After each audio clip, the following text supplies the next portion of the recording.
afternoon, councillors, officers, members of the public. I declare this meeting open. Welcome along. Under announcements, I just want to briefly touch on the state budget announcement of the waterfront funding of $25 million.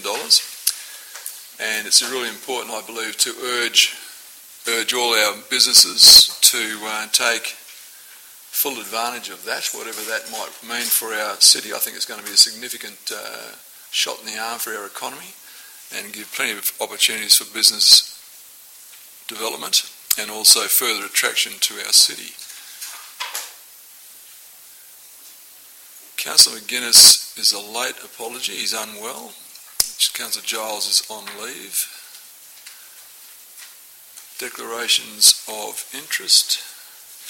I've declared an impartiality interest with respect to item 10.1.2. Any further declarations, councillors? Public question time, Mr. Smith.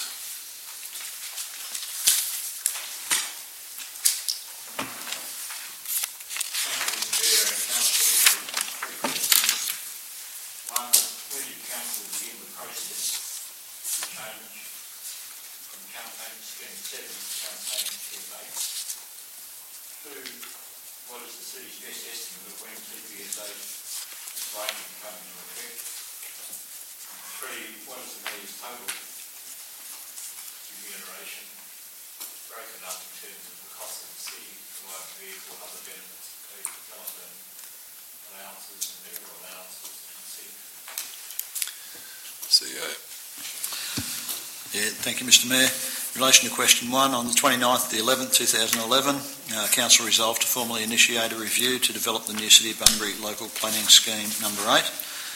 Question 2, probably 2017 at this point in time, following public advertising. And question 3, refer to page 56 of the minutes from the last meeting for the Mayor's remuneration, and also the 14-15 annual report where this information is already available.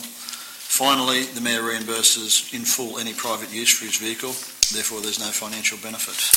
Thank you. Someone prepared to move the minutes of the last meeting of Council? Councillor Cook, Councillor Jones, all in favour? It's carried unanimously, thank you. The minutes of the Advisory Committee, prepared to move that? Councillor McCleary, Councillor Kelly, all in favour? That's carried unanimously, thank you. Presentations, deputations. We have a request from Mr. Nicholson to present to item 10.4.1. Those who consent, please indicate. That's approved. Mr. Nicholson, when we get to that item, I'll call you up and you'll have a 5-minute period to make your presentation. Any petitions, councillors? Thank you. Right, method of dealing with the business. We have 10.1.2, 10.2.1 and 10.4.1. Are there any other items that anyone wishes to discuss? So I'm prepared to... Councillor McCleary. 10.1.4.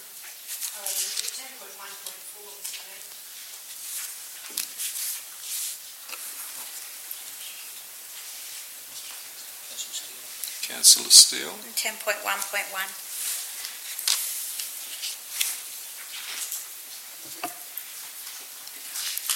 So I'm prepared to move the balance. Councillor Hayward. Councillor Cook, all in favour? That's those against? All in favour? Do that again, all in favour? It's carried unanimously, thank you. 10.11, someone prepared to move the recommendation. Councillor Jones, seconder. Councillor Warnock. Councillor Jones. Councillor Warnock. Councillor Steele.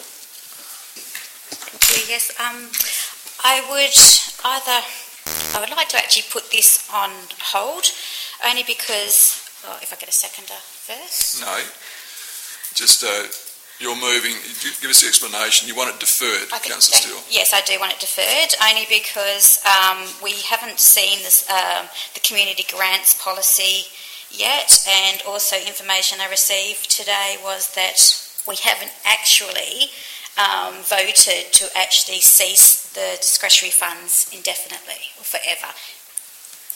Is there a second to have this matter? I'll put it all in favour. Those against? It's lost. I'd like to speak against it then. Thank you. Speak against? Yep, thank you. Councillor Steele? The reason I'll be voting against this is I actually don't agree that our discretionary funds get cancelled altogether, and the decision made 122/16, Council agrees to delete the budgeted council discretionary fund of $75,000 with funding to be reallocated with $25,000 to community grants and $50,000 to events funding. I understand that policy hasn't come towards us yet, and I would like to, before I vote to relinquish or get rid of this policy, I would prefer to see the small grants policy first and how that is going to be voted on where it goes. I also am not in favour that where the $50,000 of the events, that only certain councillors get to choose where those events are. Speaker 4. Councillor Jones, do we close? Yes, thanks, Mr. Mayor. I think this is a very good policy, that discretionary funds are going to go back to community grants. It all gets, the central issue here is accountability and transparency of just how council funds are spent. Councillor discretionary funding did nothing, absolutely nothing, to encourage groups to engage in self-sustainability. In fact, we've had a cause just recently where someone did actually get $250 from someone's discretionary fund, and then whoever got the money made another application for $250. So I think that overall the money that will be going back to the grant funding will be more accountable, more transparent, and will encourage individual organisations to do something themselves about getting funds to help them sustain their organisations. I've just recently read the new rules regarding Lotteries Commission, and Lotteries Commission too are engaging with community groups to ensure that they are sustainable and not just relying on grants or efforts other than their own to sustain their organisations. So I think this goes a long way for good governance for the city, and I'd encourage all councillors to vote in favour. Thank you. I'll put it all in favour, please indicate. Those against? Carried. So, those against were Councillor Steele, Cook, Steck, Hayward, McCleary. The rest were in favour. 10.1 sorry, you got that, Liz? Yep. 10.1.2, someone prepared to move that one. Councillor Hayward, second up. Yes, I'll second that. Councillor Jones. Is it likely to be any debate? Yes, sir. Councillor Hayward, you wish to speak to it? I think it's all a pretty common sense approach. It just makes clear what the provisions are, and I think the provisions are completely reasonable and completely consistent with both staff that are employed by the council and also what would happen in private industry to some degree. So I just encourage councillors to support it. Thank you. Councillor Jones. Councillor McCleary against. Thank you, Mr. Mayor. We are talking review of council policy, private use of mayor vehicle, correct? Yes, we are. Thank you. The concept that the spouse of a mayor be allowed to drive the mayor's vehicle seems obviously sensible. However, I believe the community will take on a negative view on this change in policy and in fact will perceive it to be just another perk for the privileged. You would all agree that as councillors we pride ourselves with no perks. Just last council meeting we agreed to take the lower range in our allowances. Every bit helps to assist the City of Bunbury's budget, keeping expenses down and rates affordable for the average family. Today, the mayoral allowance is substantial and rightly so. No argument there. The workload and responsibility should be and is reflected in this allowance. Let us step back a few decades ago when councillors and mayors worked for free or for a small financial token. I'm sure Councillor Jones will remember. Providing a mayoral vehicle for official purposes made good sense in that era. Chances were the mayor may not even have had a vehicle to travel to his appointments. It is now 2016. Most families have a vehicle, and often two. So one could be forgiven if they were to think, is a mayoral vehicle really necessary in this current age at all? The mayoral vehicle is provided solely for the mayor to utilise in his official duties only.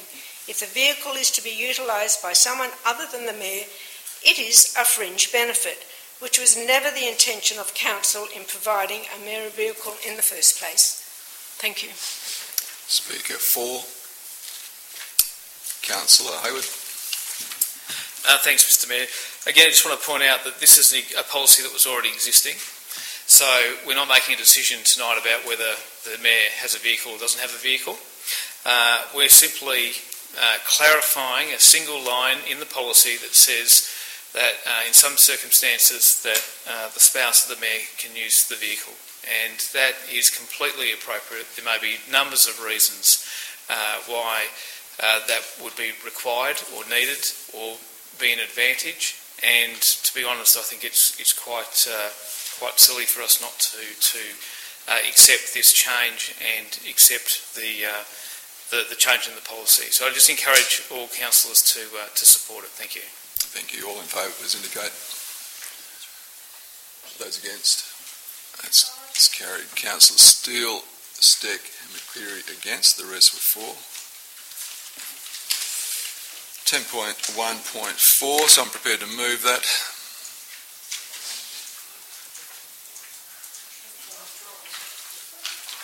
Councillor Kelly. Second it.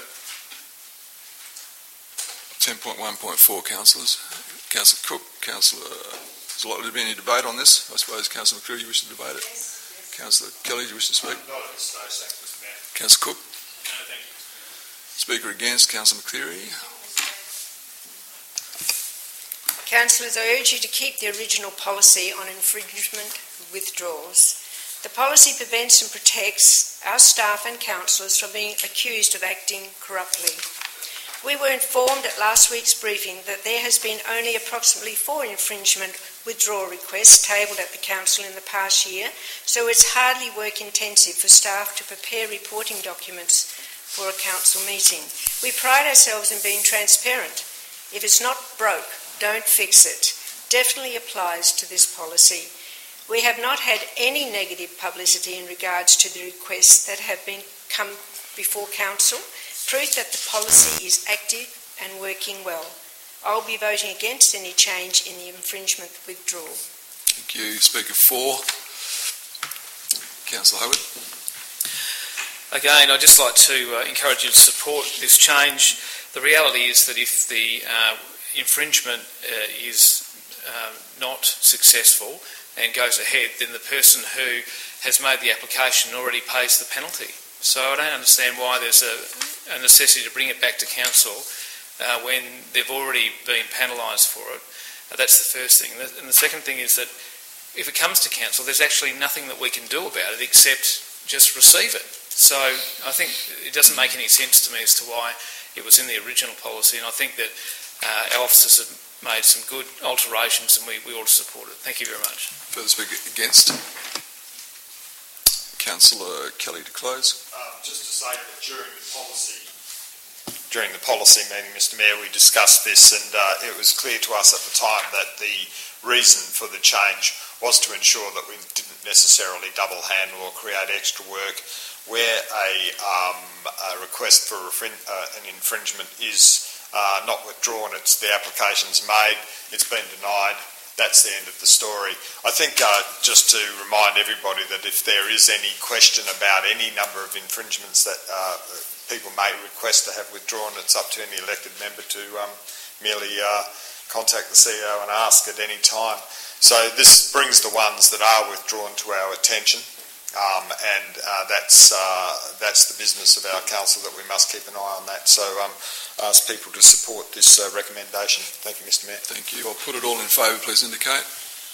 Those against? 1. That's carried. We move to item 10.2.1. Council, this requires an absolute majority. Also, I'm prepared to move the executive recommendation. Councillor McCleary, second up. Is there a second up? Councillor McGwell. Is there likely to be any debate on this one, councillors?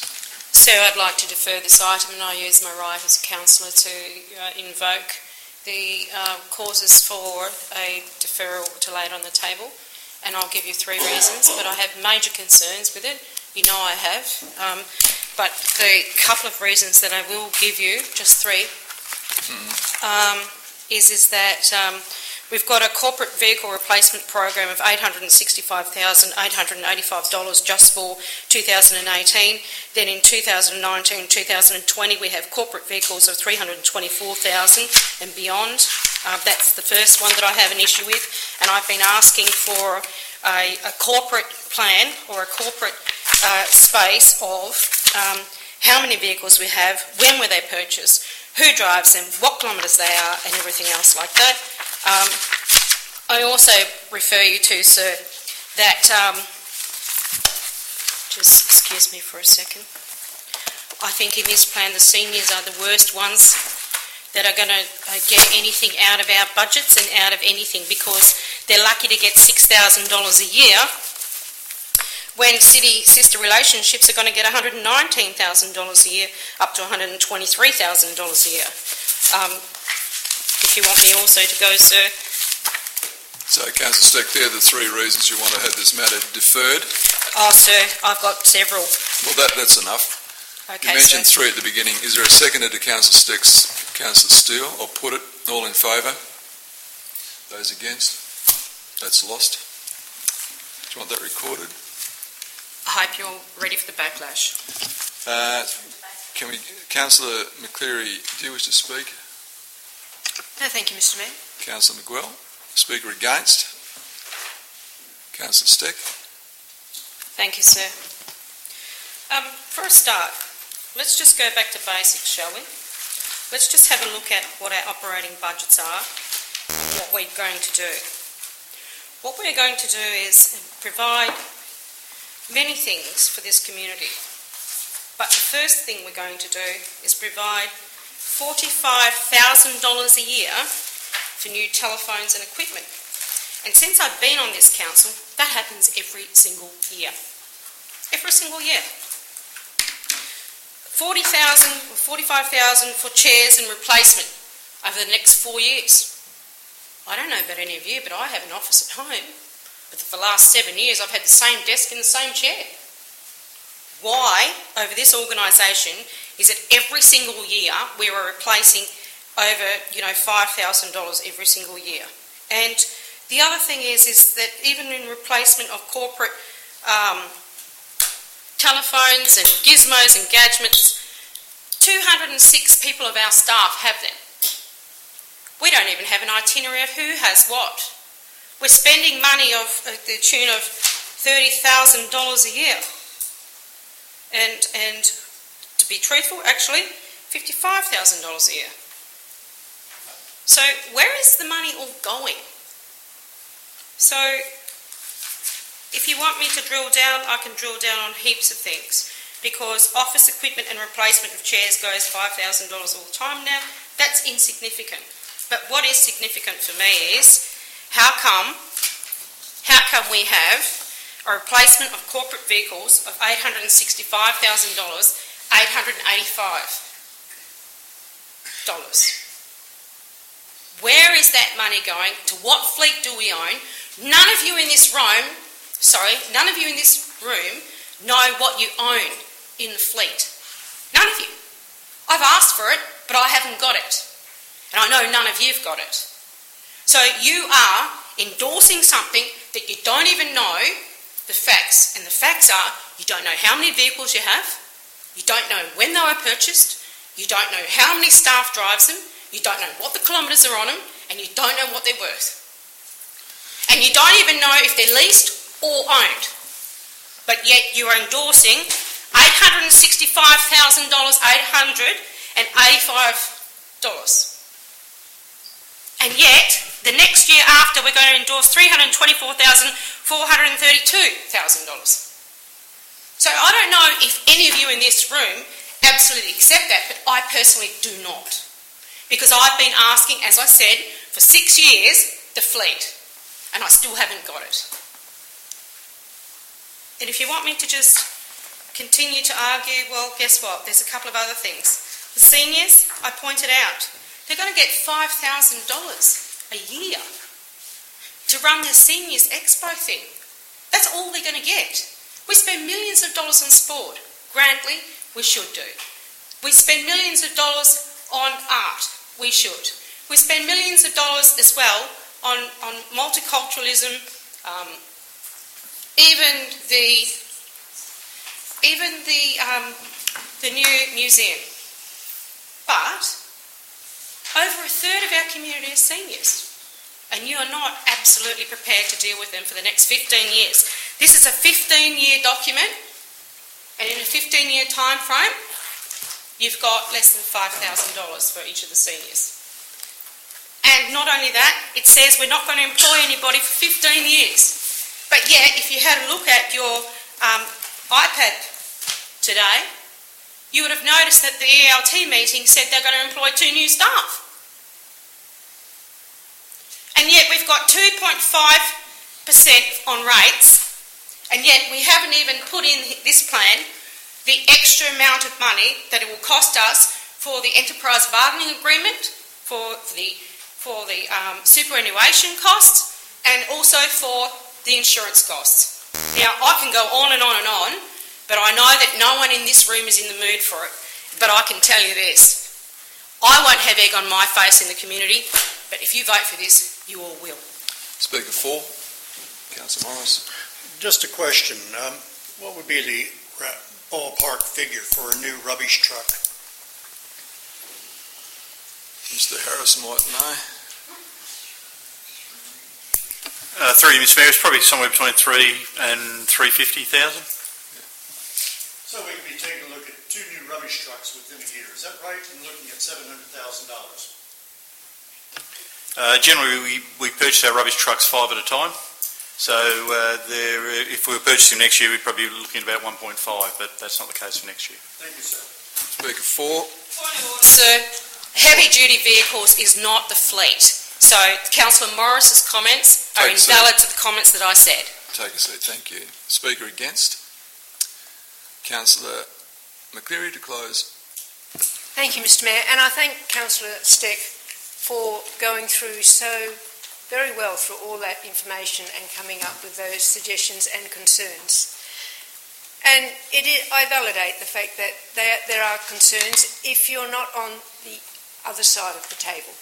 Okay, we have our experts, they are financial advisors, they are university people, they are employed by the city, and we don't have to trust because they know their job, and if they get it wrong, well, they no longer work for the city. We're not micromanagers, we are councillors.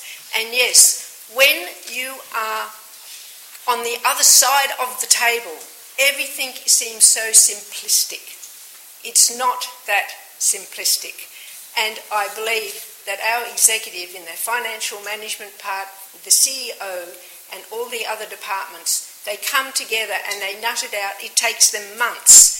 And we can go through and nitpick, but the fact of the matter is we don't have the whole story. And with the financial plan, it is only a recommendation. Okay, we can change, we can flex. Next year, new council comes in, or the year after, and they will change things, but we do need to have a goal to work by. We do need to go from now until 15 years. There's got to be a plan. Now, I can remember when I started 3 years ago, I think it was that long ago, there wasn't a plan, and it was really difficult working out where we're going, what we're doing, and things popping up.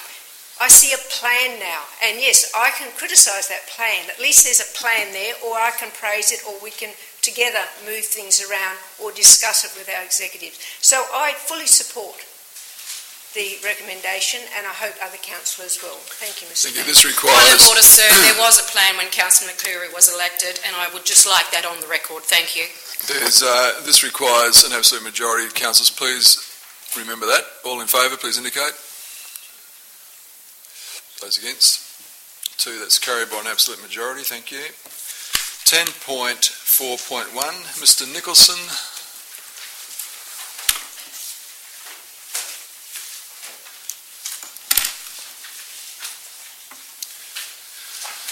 Good afternoon, welcome, and 5 minutes. Thanks. Thank you for your time, Mayor and Councillors. I don't intend to reread what I've already sent you. I've already sent this, I hope, to all the councillors, and Anne Junk, who I was dealing with over the issue. I just really want to speak to the revised recommendation. The council recommendation is generally or the alternative recommendation is to support the wall but insert panels to make it semi-permeable. That isn't acceptable because it destroys the acoustic purpose behind the wall. And also there was a small sort of gatehouse above the gate which I saw as an architectural feature. I do accept council's interpretation of the archives, but it can be defined as a gondola. You go back to a permeable roof and you only have one gate at the front. So I think with those two changes, and that is the substance of my alternative recommendation or the applicant's recommendation to you. I also noticed that there is a few errors. The front fence will not exceed, it's meant to be 1.8 metres. So now the issue is very simple, I see it. The archives say that if you're on a primary road or a district distributor, you are allowed to have acoustic attenuation. Acoustic attenuation standard is under the state planning policy regulation or the state planning policy. So that defines 55 decibels at night and 60 during the day. And the Herring Stoller acoustic report I've given you all, that indicates that the wall wouldn't, without a wall it wouldn't comply, and certainly it wouldn't comply if you had permeable panels in it, and they suggest a 1.8 solid fence as a minimum. And then that is actually the state policy on what would be a reasonable noise situation.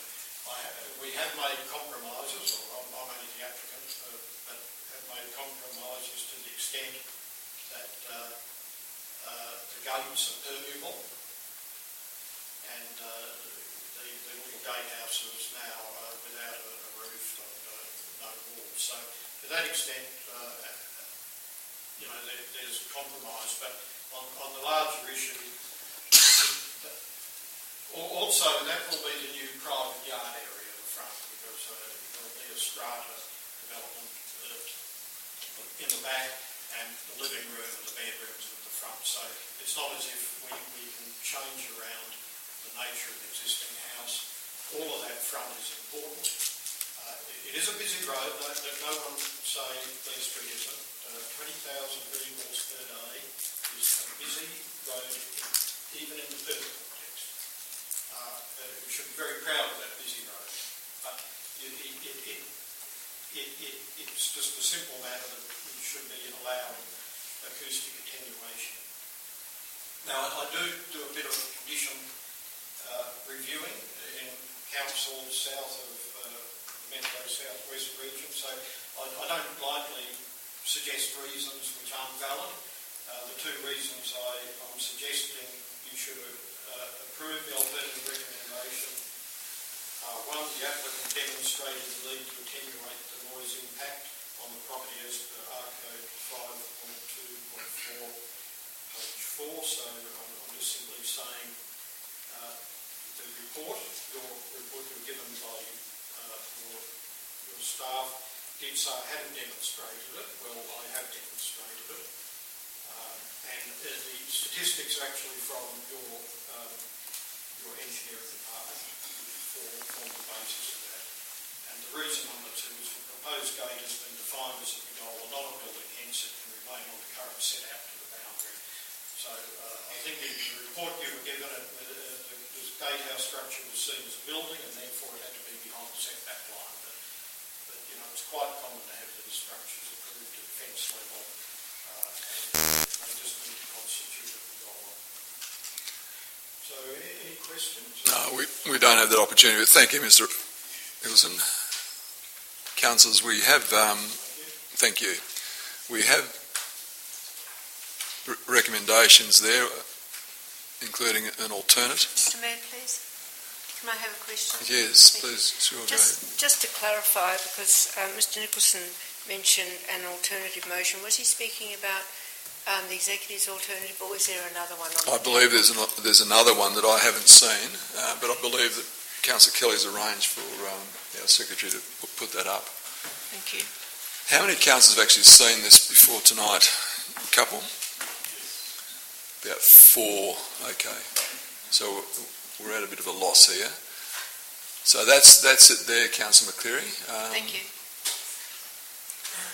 I'm asking for someone prepared to move one of the executive recommendations, and then we can, if there's changes to that, we can do that. Another question, please. Sorry. Go ahead. Question, Councillor McCleary. Mr Mayor, I was speaking with our head planner just before the meeting, and I did show him the photograph which you all have here. Yeah. And Mr Nicholson said that he would have a pergola type situation, which means he doesn't have a roof. But I would like the planner to just speak. You'd like the CEO to answer your question, yes, which is what? Which is, may he have the roof, seeing as there's 2 examples in Bunbury already? Can they go back to the table and negotiate if in fact the applicant is keen to have the roof? Well, I did hear Mr Nicholson state that they were happy to modify the roof. Who's going to answer that one? Director or one of the planning officers? Go ahead. Yep, through the Mayor. Councillor McCleary did make me aware of perhaps other examples where there are similar kind of structures with roofs, impermeable roofs onto the sort of front of the property.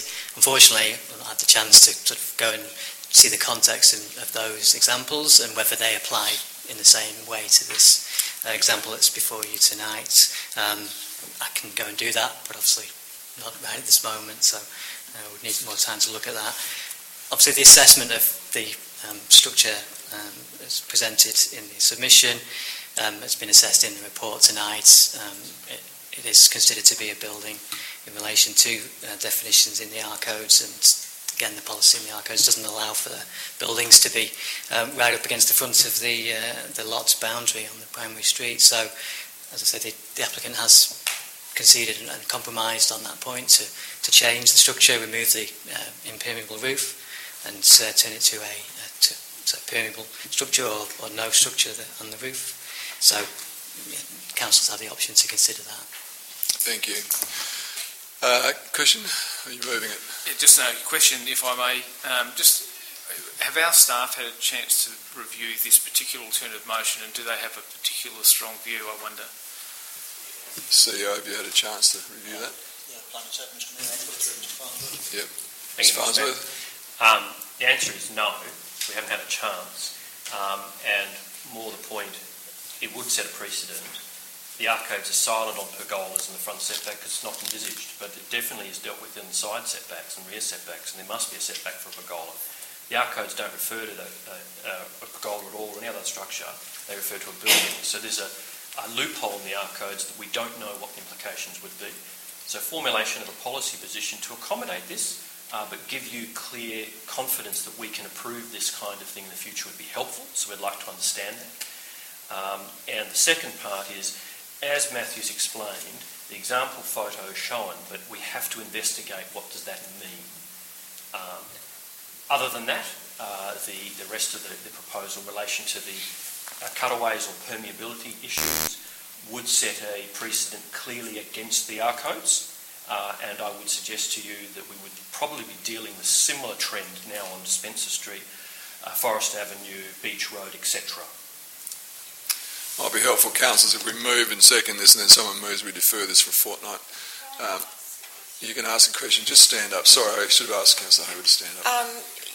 I was actually worried about the precedent as well, because I have had a constituent come to me with exactly the same query a couple of months ago, and council, it was subject of a complaint, and the council said to them, no, you must cut away the brick wall and make it lower. So I am really worried about the precedent with that, and I'm just wondering what... Councillor Warnock, do you have a question? I'm just wondering what is the implication for council if we do go ahead with this. I mean, what is there? We're going to get a flood of people wanting the same thing? We don't know. I have someone move a motion? Sorry, sir, before we go into, I'll move that we lay this on the table for a fortnight, but I just needed to go back to the town planning scheme, and on page number 21, and it sets out on table number 1, there is no such provision for fencing. So, I have to ask the question, why are we at this point when this is a fence matting? This is a fence matter. Councillor Steck, when I speak, you're moving that this matter be deferred for 2 weeks. I second that, Mr. Mayor. I'll put it. All in favour? Those against? 1, that's carried. Mr Nicholson, this matter will be deferred for 2 weeks to enable our officers to consider your alternative position and also the implications on council policies, etc., relating to this particular fencing. So that's that decision. Councillors, we now move on.